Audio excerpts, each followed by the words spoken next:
Bismillahirrahmanirrahim. Assalamualaikum warahmatullahi wabarakatuh. Anak-anakku semuanya, alhamdulillah kita bertemu lagi di pembahasan akidah, di mana pembahasan kita kali ini adalah tentang mazayal Qur'anil Karim, keunggulan-keunggulan Al-Qur'anul Karim. Hayya nabda bil basmalah. Bismillahirrahmanirrahim. Walil Qur'anil Karimi, dan bagi Al-Qur'anul Karim, mazayan katsiratan, itu memiliki kelebihan atau keunggulan yang banyak.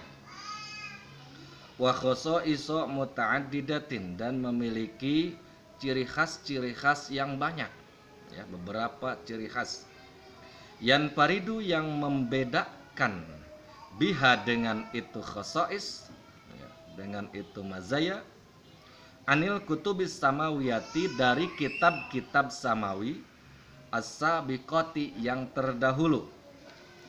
Minha, diantaranya yaitu annal Qur'anal Karima, bahwa sesungguhnya Al-Qur'anul Karim, qad tadammana, yaitu mengandung, sungguh telah mengandung itu Al-Qur'an, khulasatal ahkamil ilahiyati, terhadap ringkasan hukum-hukum ilahi. Waja'a, dan datang itu Al-Qur'an muayyidan, yaitu sebagai penguat, wa musaddiqan, dan yang membenarkan, sebagai pembenar, lima, terhadap segala sesuatu, ja'a, yang datang itu fil kutubis sabiqati, di dalam kitab-kitab sebelumnya. Minal amri, yaitu perintah, bi'ibadatillahi wahdah, untuk hanya mengabdi kepada Allah saja. Qala ta'ala, wa anzalna ilaikal kitaba bil haqqi musaddiqal lima baina yadayhi minal kitabi wa muhaiminan alaihi. Wa makna musaddiqan, dan makna musaddiqal lima baina yadayhi minal kitab, ay yusaddiqu, yakni Al-Qur'an membenarkan, ya, yakni membenarkan, hadzal Qur'anu, Qur'an ini, ma, terhadap segala sesuatu, fi hadhil kutubi, yang ada pada kitab-kitab ini, minas sahihi, yang hal-hal yang benar-benar ada dalam Al-Qur'an. Wa makna muhaiminan alai, ay mu'minan, yakni mengimani, wa syahidan, dan menyaksikan, ya, Quran bersaksi tentang kebenaran alama yang terdapat qoblahu, sebelum Al-Quran, minal kutubi, dari kitab-kitab yang lainnya. Jadi Quran datang sebagai penguat dan yang membenarkan, bersaksi terhadap kebenaran kitab-kitab sebelumnya, apa yang ada pada kitab-kitab sebelumnya, yaitu perintah untuk hanya mengabdi kepada Allah. Jadi sama, ya, dari kitab sebelumnya pun sampai Al-Quran yang terakhir pun sama, isinya adalah untuk menyampaikan perintah Allah supaya hanya mengabdi kepada Allah saja. Kemudian anna hadzal Qur'anal azima, bahwa sesungguhnya Al-Qur'anul azim, Quran yang agung, yajibu, wajib, ala jami'in nasi, atas seluruh manusia, at-tamassuku, yaitu berpegang teguh, bihi, terhadap atau dengan itu Al-Qur'an, wa yata'ayyanu, dan menjadi tentu, ala jami'il khalqi, bagi seluruh makhluk, menjadi satu keharusan bagi seluruh makhluk, ittiba'ul Qur'ani, untuk mengikuti Al-Qur'an, wal amalu bihi, dan mengamalkan dengan Al-Qur'an. Bikhilafil kutubis sabiqati, berbeda dengan kitab sebelumnya. Kitab-kitab sebelumnya itu fahiya li aqwamin muayyanin, hanya untuk kaum-kaum tertentu. Nah, itu kelebihan Al-Qur'an dibanding kitab yang lain, bahwa Al-Qur'an itu adalah rahmatan lil alamin, ya. Jadi rahmat bagi seluruh alam. Kalau kitab-kitab sebelumnya itu hanya jadi rahmat bagi kaum-kaum tertentu. Contoh seperti Nabi Musa, ya, membawa kitab Taurat, Nah, itu hanya untuk kaum Bani Israel. Nabi Isa juga membawa kitab Injil hanya untuk kaum Bani Israel di masa itu.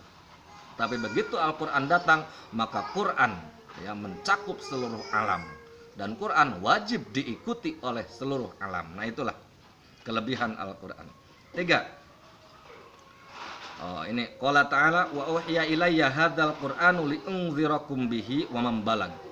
Bahwa kami telah mewahyukan Quran ini untuk memperingatkan kalian dan siapa saja yang sampai Quran terhadapnya. Jadi siapa saja seluruh alam yang telah sampai Al-Quran terhadapnya, maka ada kewajiban bagi dia untuk mengikutinya, menjalankannya.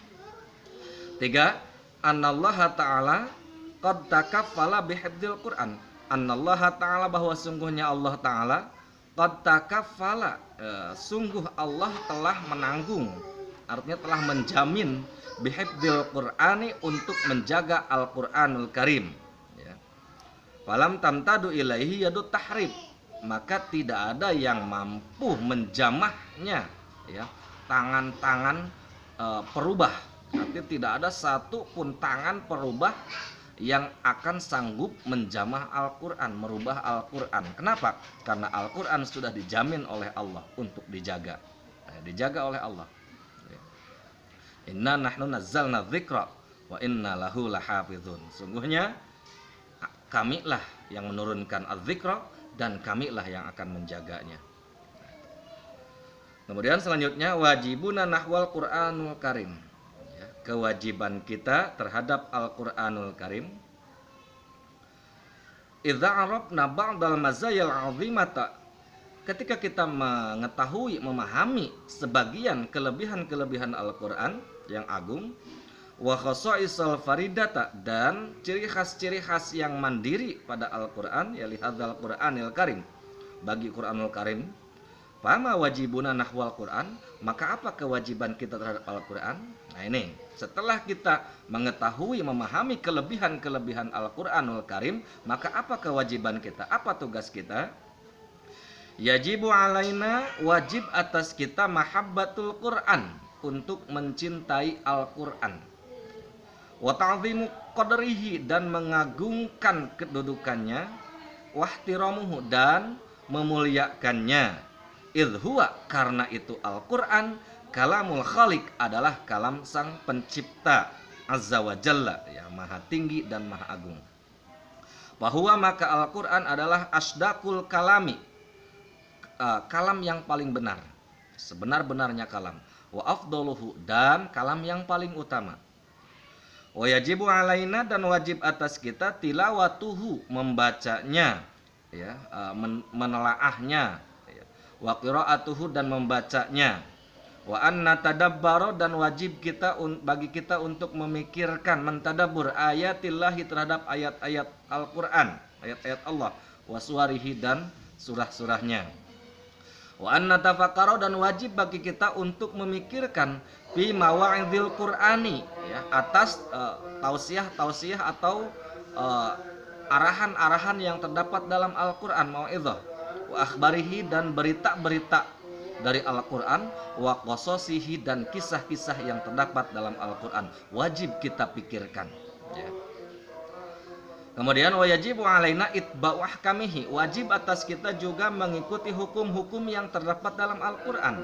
Wa ta'ati, dan mentaati li awamirihi, terhadap perintah-perintah Al-Quran. Wa adabihi, dan adab-adab Al-Quran, atau pendidikan-pendidikan dari Al-Quran. Su'ilat, ditanya siapa Aisyah radhiyallahu anha an khalqin nabi, tentang akhlak Nabi. Siti Aisyah ditanya tentang akhlak Nabi sallallahu alaihi wasallam. Faqalat, maka Siti Aisyah menjawab, kana khuluquhul Quran, akhlak Nabi adalah sama dengan apa yang ada dalam Al-Quran. Nah, itu. Jadi Nabi mengaplikasikan Al-Quran dalam kehidupan sehari-hari sehingga menjadi akhlak. Wa manal hadis, mana hadis, anna Rasulullah, bahwa sungguhnya Rasulullah sallallahu alaihi wasallam, huwa, Rasul itu adalah at-tatbiqul amali, praktek lapangan, ya, praktek dalam pengamalan, li ahkamil Qur'ani, bagi hukum-hukum Al-Qur'an, wa syara'ihi, dan syariat-syariat Al-Qur'an. Faqad haqqaqa, maka sungguh telah membuktikan Nabi sallallahu alaihi wasallam kamalal itba'i, terhadap sempurnanya itba, mengikuti lihadal Qur'ani, terhadap Al-Qur'an ini.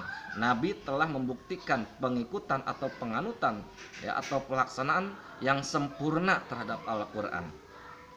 Wa min thamma, dengan demikian ya ta'ayyana, menjadi tentu alaina, bagi kita, al-iqtida'u, untuk menganut, mengikuti, ya, bi Rasulillah sallallahu alaihi wasallam, terhadap Rasulullah sallallahu alaihi wasallam. Laqad kana lakum fi Rasulillahi uswatun hasanatun liman kana yarjullaha wal yaumal akhir wa dzakarallaha katsiran. Nah itu. Jadi Rasul itu menjadi uswah, ya, bagi orang-orang yang berharap, ya, untuk bertemu dengan Allah di hari akhir, ya. Dan bagi orang-orang yang selalu mengingat terhadap Allah. Mungkin itu saja dulu untuk pembahasan kita kali ini. Tugas kalian adalah meresum dari pembahasan ini. Billahi a'la sabilil haq, akhirul kalam. Assalamualaikum warahmatullahi wabarakatuh.